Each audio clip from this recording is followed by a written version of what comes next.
আমার মৃত্যুর জন্য কেউ দায়ী নয়, এই বিষয়টা নিয়ে যেন কাউকে কোনো প্রকার চার্জ না করা হয় এবং কাউকে দায়ী না করা হয়। ফেসবুকে এমন একটি স্ট্যাটাস দিয়ে আত্মহত্যা করেছেন এক যুবক, তার নাম আমিনুল ইসলাম। রোববার 2:30টার দিকে শেরপুর সদর উপজেলার পাকুড়িয়া ইউনিয়নের বাদাপাড়া এলাকায় ঘটনা ঘটে। মৃত আমিনুল ওই গ্রামের সাবেক ইউপি সদস্য আব্দুল হালিমের ছেলে। সে বেশ কিছুদিন যাবৎ মানসিক অবসাদে ভুগছিল।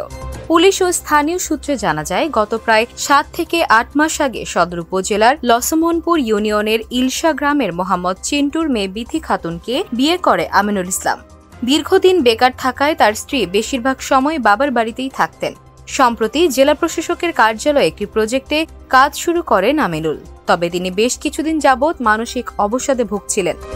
গত 19শে জুন ময়মনসিংহের এক চিকিৎসকের তত্ত্বাবধানে কাউন্সিলিং ও ঔষধপত্র সেবন শুরু করে আমিনুল, কিন্তু রোববার দুপুর 2:30টার দিকে ফেসবুকে একটি পোস্ট দিয়ে নিজ বসত ঘরের আড়ার সঙ্গে ঝুলে আত্মহত্যা করেন।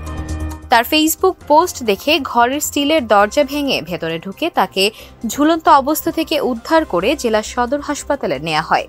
সেখানে কর্তব্যরত চিকিৎসক তাকে মৃত ঘোষণা করেন। এর আগে রোববার দুপুর 2:30টায় আমিনুল তার ফেসবুক আইডিতে একটি পোস্টে লিখেন, আমি আমার সঠিক মস্তিষ্কে লিখে যাচ্ছি যে আজ আমার মৃত্যুর জন্য কেউ দায়ী নয়। এই বিষয়টা নিয়ে যেন কারোর প্রতি কোনো প্রকার চার্জ না করা হয় এবং কাউকে দায়ী না করা হয়। এর আগে দুপুর 2:08 একটি পোস্টে আমিনুল লিখেছিলেন, ঝুলে গেলে মানুষ মরে যায় নাকি বেঁচে যায়। শেরপুর সদর থানার ভারপ্রাপ্ত কর্মকর্তা মোহাম্মদ এমদাদুল হক জানান, নিহতের লাশ জেলা সদর হাসপাতালে ময়না তদন্তের জন্য রাখা হয়েছে। এ ঘটনায় পরবর্তী আইনগত ব্যবস্থা গ্রহণ প্রক্রিয়াধীন রয়েছে।